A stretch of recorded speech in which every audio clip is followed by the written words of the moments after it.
So, the MVP award in the NFL is an award that's voted on by 50 panelists at the end of each inaugural NFL regular season and is given out to the player they deem to be the best player from that season. And over the years, the presentation of this award has become a yearly tradition for the NFL that spans all the way back into the 1960s. And with the year 2020 marking the beginning of a new decade, I thought it would be fun to go back through the previous 10 MVPs of the last decade and rank their seasons amongst each other. But before we start, I want to go ahead and take some time to thank Ricky Spanish for suggesting this video topic. And hey, if you want to suggest a future video topic for a chance at a shout out, make sure you join my Discord by clicking the link in the pinned comment. Thank you all so much for all of your incredible support on the daily uploads. This channel has been growing so fast, and it's truly thanks to all your support. I also want to quickly mention that only a small percentage of the people who watch my videos are actually subscribed, so if you do end up enjoying this video and haven't done so already, please do consider subscribing for daily NFL football videos. And with that being said, let's get started. Now, before we dive into this list, there's a disclaimer that I do want to go ahead and quickly cover, and that's the fact that, as I mentioned before, the MVP award is voted on at the end of the regular season, and because this is the case, I'm not going to pay much attention to the postseason. Rather, I'm just going to focus almost entirely on the player's regular season when it comes to the order of the list. That said, let's go ahead and start this off by listing the players who have been awarded MVP honors in the 2010s, starting in 2010 with Tom Brady. Then, following him up in 2011, we have Aaron Rodgers. And then in 2012, we had Adrian Peterson. In 2013, we had Peyton Manning. 2014 was Aaron Rodgers again. And then 2015 was Cam Newton. 2016 was Matt Ryan. 2017 was Tom Brady again. 2018 was Patrick Mahomes. And of course, the previous season, 2019, was Lamar Jackson. With that being said, this is the list of players whose seasons we are working with. So with that out of the way, let's get right to the list. Starting this list off at number 10, we have Tom Brady's 2017 season with the New England Patriots. In 2017, Brady threw for 4,577 yards, 32 touchdowns to 8 interceptions with a 66.3% completion percentage and a passer rating of 102.8. And as far as voting goes, Brady got 80% of the votes, getting 40 votes to Todd Gurley's 8 and Carson Wentz 2. Overall, Brady put up some really solid numbers in the season as he did go on into the postseason and lead the Patriots into the Super Bowl. That said, though, I don't feel as if any of these statistics are necessarily eye-widening by any means, and let's be honest, Brady has had much better seasons. However, there is some history being made in this MVP campaign, as being voted MVP of the 2017 season made Tom Brady the oldest player in the history of all 4 major sports to win MVP honors at the age of 40 years old. Moving on, coming in at number 9, we have Cam Newton's 2015 season with the Carolina Panthers. Cam Newton's 2015 season has a lot of historical value to it, as he really put the Panthers on his back, leading the team to a 15-1 record en route to Super Bowl 50. Cam won the MVP with a staggering 96% of the votes going his way, winning 48 of the 50 votes. Cam Newton's 2015 Panthers dominated teams, and he deserves a ton of credit. However, despite its historical nature, the MVP season falls in my list quite significantly simply because of his statistics.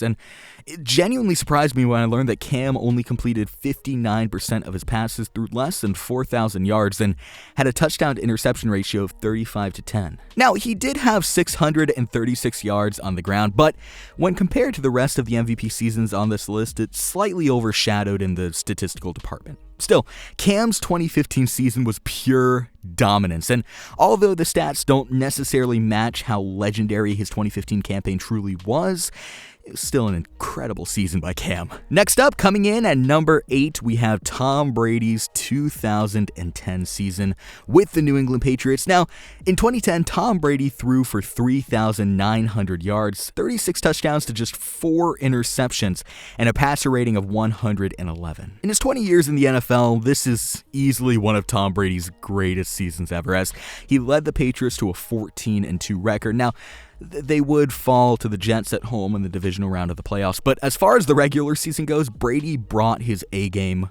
all year. As well, Tom Brady's 2010 MVP campaign made history as he became the only player to ever unanimously win the MVP vote in the tradition's 59-year history at the time, which goes to show simply how great Brady's 2010 MVP campaign was. Coming in at number 7, we have Aaron Rodgers' 2014 season with the Green Bay Packers.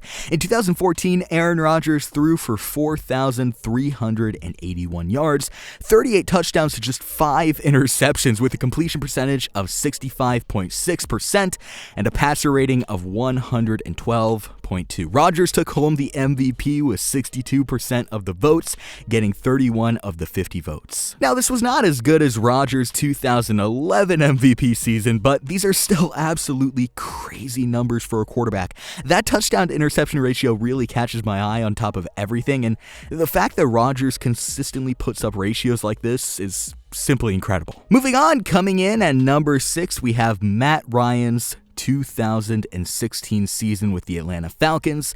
In 2016, Matt Ryan passed for just 50 yards shy of 5,000 yards with a 69.9 completion percentage, which is nice. 38 touchdowns to 7 interceptions and a passer rating of 117.1. In voting, Matt Ryan took home 50% of the votes, bringing in 25 of the 50 total votes, as he led the Falcons to an 11-5 record en route to a Super Bowl appearance. And as it stands, these are all career highs for Matt Ryan in every field from completion percentage to yards, as Matt Ryan spent the duration of the 2016 season carving up his opposition. Overall, pretty solid MVP campaign for Matt Ryan. Next up, coming in at number 5, we have Lamar Jackson's 2019 season with the Baltimore Ravens. Now, I want to preface this by saying that I feel like number 5 and number 4 on this list are pretty much interchangeable as far as I'm concerned, as both of them were kind of on the same level. That said, Lamar Jackson took the league by storm with over 3,000 passing yards and 1,206 total yards on the ground, breaking Michael Vick's single-season rushing record at the quarterback position. Continuing on, he posted 36 touchdowns to just 6 interceptions, a 66.1 completion percentage, which, in Lamar's own words, not bad for a running back, and a passer rating of 113.3 as he led the Baltimore Ravens to a 14-2 record, dominating almost every team that crossed them in their path to the number 1 seed in the AFC. And this MVP season carries historical value beyond Lamar breaking Michael Vick's single-season rushing record, as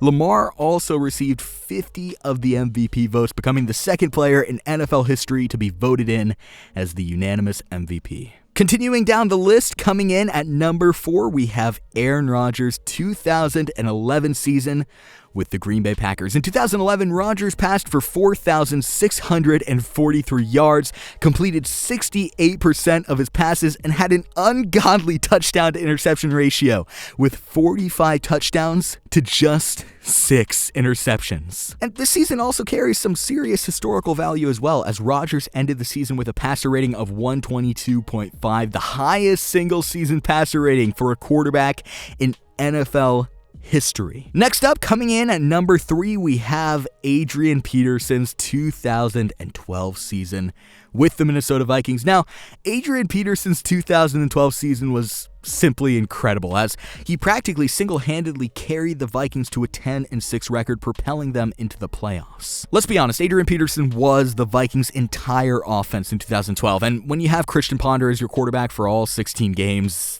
that makes a lot of sense.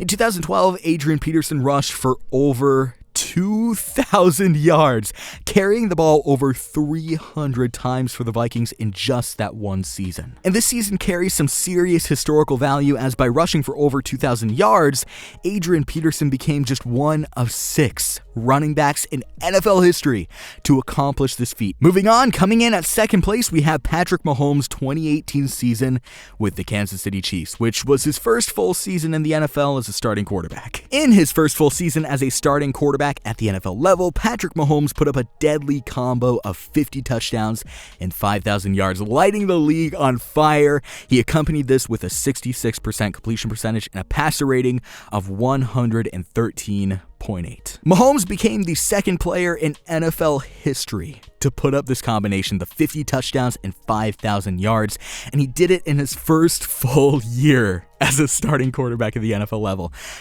I wouldn't say it's a stretch to say that there's plenty more seasons like this to come. And that leaves one last player coming in at number one with the best MVP season of the 2010s. We have Peyton Manning's legendary 2013 season with the Denver Broncos, where he broke the single-season passing yards record with 5,477 yards through the air, broke the single-season touchdown record with 55 passing touchdowns, and completed 68% of his passes with an overall passer rating of 115.1. Manning absolutely dismantled the NFL in 2013, bringing home all but one of the votes in the MVP voting because one of the voters had a hard-on for Tom Brady, leading the Broncos to a 13-3 record en route to a Super Bowl appearance. With that being said, that concludes my rankings for the previous decade's NFL MVPs, and that's about it for this video. But before I go, let me ask you, which player do you think had the greatest MVP season of the 2010s?